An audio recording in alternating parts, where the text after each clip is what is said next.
Sud Radio, le sexe au conseil.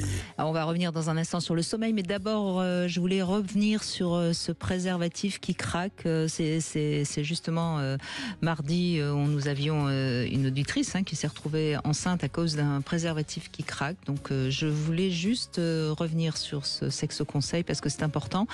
C'est pas un excellent moyen de contraception, notamment auprès des très jeunes femmes, parce que en effet, dans 90% des cas, lorsqu'il y a une femme qui se retrouve enceinte à cause du préservatif, c'est parce qu'il y a eu une mauvaise manipulation.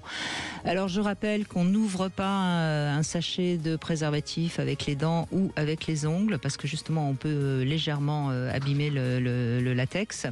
Si vous l'avez gardé des mois, voire des années caché dans votre portefeuille, il est peut-être temps de le jeter et d'en acheter un autre en pharmacie. Et souvent, c'est aussi parce qu'on n'utilise pas le bon lubrifiant ou pas assez de lubrifiant. L'idéal, je le rappelle, c'est le lubrifiant à base d'eau. Et puis, parfois, le préservatif est pas très bien mis dès le départ, c'est-à-dire pas assez bien déroulé ou pas tout à fait à la bonne taille. Ça, c'est quand même assez rare parce qu'un préservatif de taille normale, ça peut aller sur des pénis largement supérieurs à la table moyenne. Donc tout ça est important à comprendre.